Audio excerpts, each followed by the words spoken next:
ರಮೇಶ್ ಬಂಡಿ ಸಿದ್ದೇಗೌಡ ಅವರ ಒಂದು ಹೇಳಿಕೆ ಈಗ ಎಲ್ಲೋ ಒಂದು ಕಡೆ ಕಾಂಗ್ರೆಸ್ ಪಾಳದಲ್ಲಿ ಮುಜುಗರವನ್ನ ತಂದಿಡುವಂತ ಸಂದರ್ಭ ಬಂದದೋಗಿದೆ. ಇದೇ ವಿಚಾರವಾಗಿ ಗೃಹ ಸಚಿವರಾಗಿರುವಂತಹ ಡಾಕ್ಟರ್ ಜಿ ಪರಮೇಶ್ವರ್ ಅವರು ಪ್ರತಿಕ್ರಿಯೆ ಕೊಟ್ಟಿದ್ದಾರೆ. ಯಾರು ಕೂಡ ಈ ತರ ಮಾತಾಡಬಾರದು, ಅವರ ವೈಯಕ್ತಿಕ ವಿಚಾರ, ಮಾತಾಡುವಾಗ ಕಂಟ್ರೋಲ್ ಇರಬೇಕು, ವೈಯಕ್ತಿಕ ವಿಚಾರವನ್ನ ಯಾರೂ ಮಾತನಾಡಬಾರದು ಅಂತೇಳಿ ಅವರು ಹೇಳಿದ್ದಾರೆ. ನನ್ನ ಅಥವಾ ನಮ್ಮ ಮಾತಿನ ಬಗ್ಗೆ ನಮಗೆ ಕಂಟ್ರೋಲ್ ಇರಬೇಕು ಅಂತ ಹೇಳಿದ್ದಾರೆ. ಕೇಳಿ. ನಮಗೆ ವೈಯಕ್ತಿಕ ವಿಚಾರಗಳನ್ನು ನಾವು ಯಾರೂ ಮಾತಾಡಬಾರ್ದು. ನಮಗೆ ನಿಯಂತ್ರಣ ಇರಬೇಕು.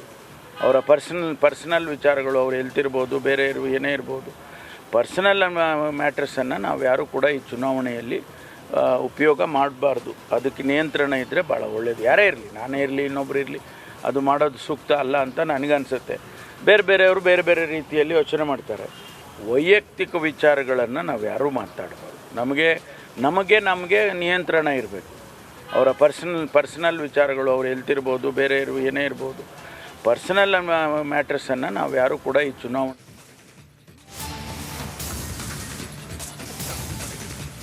ಚಲುವರಾಯಸ್ವಾಮಿ ಅವರು ಲೀಡರ್ ಆಗಿದ್ದಾರೆ. ರಾಜಕೀಯವಾಗಿ ಕೊಟ್ಟ ಭಿಕ್ಷೆಯಿಂದ ಚಲುವರಾಯಸ್ವಾಮಿ ಅವರು ಲೀಡರ್ ಆಗಿದ್ದು,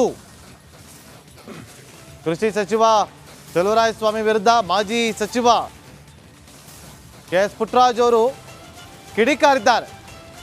ತಮ್ಮ ತಟ್ಟೆಯಲ್ಲಿ ಬಿದ್ದಿರುವಂಥ ನೊಣ ಚಲುವರಾಯಸ್ವಾಮಿ ಅವರು. ಇಲಿ ಹೆಗಣ ಎತ್ತಾಕಿ ಊಟ ಮಾಡೋದು ಕಲಿಯಲಿ, ಅದು ಬಿಟ್ಟು ಬೇರೆಯವರ ಬಗ್ಗೆ ಮಾತನಾಡೋದನ್ನು ಬಿಡಲಿ ಅಂತ ವಾಗ್ದಾಳಿಯನ್ನು ನಡೆಸಿದ್ದಾರೆ. ಕೇಳಿ. ದೇವೇಗೌಡರಂತ ಮಹಾನ್ ನಾಯಕರು ಕೊಟ್ಟಿರುವಂತ ಭಿಕ್ಷೆಯಿಂದ, ರಾಜಕೀಯವಾದಂಥ ಭಿಕ್ಷೆ ಏನಿದೆ ಅದರಿಂದ ಚಲುವರಾಯಸ್ವಾಮಿ ಅವರು, ನಾವು ರಮೇಶ್ ಬಂಡಿ ಸಿದ್ದೇಗೌಡರಂತವರು ನಾಯಕರಾಗಿದ್ದೀವಿ ಜಿಲ್ಲೆ ಒಳಗೆ.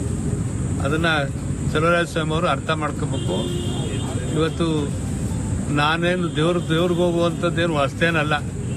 ಅಮೇರಿಕಾದ ನನ್ನ ಸ್ನೇಹಿತರು ದಂಪತಿಗಳ ಸಮೇತ ಬಂದಿದ್ರು.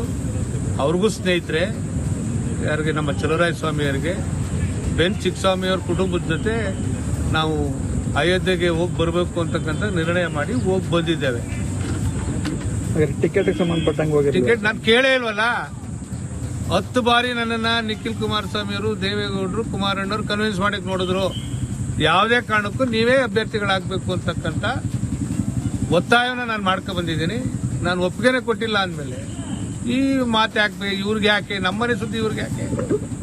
ನಾವು ಮತ್ತಷ್ಟು ಮಾಹಿತಿಯನ್ನು ಕೊಡೋದಕ್ಕೆ ನಮ್ಮ ಪೊಲಿಟಿಕಲ್ ರಿಪೋರ್ಟರ್ ಸುರೇಶ್ ಈಗ ಲೈವ್ನಲ್ಲಿ ಜಾಯ್ನ್ ಆಗಿದ್ದಾರೆ. ಸುರೇಶ್, ನೋಡಿ, ಒಂದು ಹೇಳಿಕೆ ಏನೇ ಇರ್ಬೋದು, ಅದು ವೈಯಕ್ತಿಕ ವಿಚಾರವಾಗಿ ಮಾತಾಡಬಾರ್ದು. ಅದು ಎಲೆಕ್ಷನ್ ಟೈಮಲ್ಲಿ ಇದು ಒಂದು ರೀತಿಯಲ್ಲಿ JDS ಪಾಳ್ಯಕ್ಕೆ ಹಾಗೂ BJP ಪಾಳ್ಯಕ್ಕೆ ಒಂದು ಅಸ್ತ್ರವಾಗಿ ಪರಿಣಮಿಸುತ್ತೆ ಅನ್ನೋದ್ರಲ್ಲಿ ಯಾವುದೇ ತಪ್ಪಿಲ್ಲ. ಮಾಹಿತಿ ಕೊಡ್ಬೋದಾ ಸುರೇಶ್?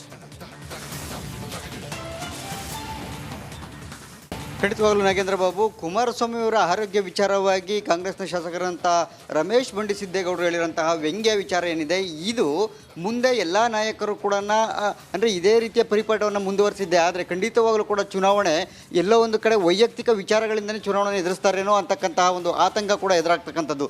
ನೋಡಿ, ಯಾರೇ ಒಂದು ಅಭ್ಯರ್ಥಿ ಆಗಿರ್ಬೋದು, ಅಥವಾ ಅಭ್ಯರ್ಥಿಗಳ ಪರ ಇರ್ತಕ್ಕಂಥ ಬೆಂಬಲಿಗರಿರ್ಬೋದು, ಅಥವಾ ಪಕ್ಷದ ಮುಖಂಡರುಗಳಿರ್ಬೋದು, ಯಾರೊಬ್ಬರ ವೈಯಕ್ತಿಕ ವಿಚಾರಗಳನ್ನ ಕೆಣಕಿ ಇಲ್ಲಿ ಮತಗಳನ್ನು ಯಾಚನೆ ಮಾಡೋದಕ್ಕಾಗಲಿ ಅಥವಾ ಪಕ್ಷದ ಪರ ಬ್ಯಾಟಿಂಗ್ ಮಾಡೋದಾಗಲಿ ಅದು ಸರಿಯಲ್ಲ ಅಂತಕ್ಕಂಥದ್ದು. ನೋಡಿ, ಇವತ್ತು ಕೂಡ ಅದೇ ವಿಚಾರವಾಗಿ ರಮೇಶ್ ಬಂಡಿ ಸಿದ್ದೇಗೌಡ ವಿಚಾರ ಹೇಳಿಕೆ ನಿನ್ನೆಯಿಂದನೂ ಕೂಡ ಭಾಳ ದೊಡ್ಡ ಮಟ್ಟದಲ್ಲಿ ಒಂದು ರೀತಿ ಖಂಡನೆ ವ್ಯಕ್ತ ಆಗ್ತಾ ಇರ್ತಕ್ಕಂಥದ್ದು. ಇದಕ್ಕೆ ಸ್ವಪಕ್ಷದ ನಾಯಕರಾದಂತಹ ಗೃಹ ಸಚಿವರಾದಂಥ ಡಾಕ್ಟರ್ ಜಿ ಪರಮೇಶ್ವರ್ ಅವರನ್ನೇ ಸ್ವಪಕ್ಷದ ಶಾಸಕರ ಹೇಳಿಕೆಯನ್ನು ಖಂಡಿಸಿರ್ತಕ್ಕಂಥದ್ದು. ಯಾರೇ ಆಗಲಿ ಏನೋ ವೈಯಕ್ತಿಕ ಹೇಳಿಕೆಗಳನ್ನು ನೀಡುವ ಮೂಲಕ ಈ ರೀತಿಯಾಗಿ ಚುನಾವಣೆ ಹೊತ್ತಿನಲ್ಲಿ ಪ್ರಚಾರವನ್ನು ಮಾಡಬಾರ್ದು, ಪ್ರಚಾರಕ್ಕೆ ಬೆಳೆಸ್ಕೊಳ್ಬಾರ್ದು ಅಂತಕ್ಕಂಥ ಮಾತನ್ನು ಹೇಳಿರ್ತಕ್ಕಂಥದ್ದು. ಸೊ ಹೀಗಾಗಿ ನಿನ್ನೆ ಇನ್ನು ಸುನೀಲ್ ಕುಮಾರ್ ಅವರು ಹೇಳಿರುವಂತೆ ನಾಗೇಂದ್ರ ಬಾಬು, ಸುನೀಲ್ ಕುಮಾರ್ ಅವರು ಕೂಡ ಕುಮಾರಸ್ವಾಮಿ ಅವರ ಆರೋಗ್ಯ ಸರಿಯಾಗಿ ಅವ್ರು ಸುಧಾರಿಸ್ಕೊಂಡು ಅವ್ರು ಚುನಾವಣೆಗೆ ಬರ್ತಾ ಇದ್ದಾರೆ, ಪ್ರಚಾರಕ್ಕೆ ಬರ್ತಾ ಇದ್ದಾರೆ. ನಾವು ಸ್ವಾಗತ ಮಾಡಬೇಕು, ಅದನ್ನು ಬಂಡಿ ಸಿದ್ದೇಗೌಡರು ಕೂಡ ಸ್ವಾಗತ ಮಾಡಬೇಕು. ಅಂಥದ್ರಲ್ಲಿ ಅವರು ಅದನ್ನು ವ್ಯಂಗ್ಯವನ್ನು ಮಾಡ್ತಾ ಇರ್ತಕ್ಕಂಥದ್ದು ಎಷ್ಟರ ಮಟ್ಟಿಗೆ ಸರಿ, ರಮೇಶ್ ಬಂಡಿ ಸಿದ್ದೇಗೌಡರ ಈ ಒಂದು ಹೇಳಿಕೆಯನ್ನು BJP ಕೂಡ ಖಂಡಿಸುತ್ತೆ ಅಂತಕ್ಕಂಥ ಒಂದು ಮಾತನ್ನು ಹೇಳಿರ್ತಕ್ಕಂಥದ್ದು. ಇಲ್ಲಿ ಪ್ರತಿಯೊಬ್ಬರು ಕೂಡ ನಾಯಕರು ಯಾರೇ ಆಗಿದ್ದರೂ ಕೂಡ ಈ ರೀತಿಯಾಗಿ ವ್ಯಂಗ್ಯಾತ್ಮಕವಾಗಿ ಹೇಳಿಕೆಗಳನ್ನ ಕೊಡ್ತಕ್ಕಂಥದ್ದು ಅಂದರೆ ಈ ಕುಮಾರಸ್ವಾಮಿಯವರು ಹಾಗಾದರೆ ಈ ರೀತಿಯಾಗಿ ಗಿಮಿಕ್ ಮಾಡಿಕೊಂಡು ಬರ್ತಿದ್ದಾರೆ ಅನ್ನೋ ಅರ್ಥದಲ್ಲಿ ಹೇಳಿದ್ದೆ ಆದರೆ ಅದು ಖಂಡಿತವಾಗಲೂ ಕೂಡ ಮತದಾರರ ಮೇಲೆ ಪರಿಣಾಮ ಬೀರುತ್ತೆ.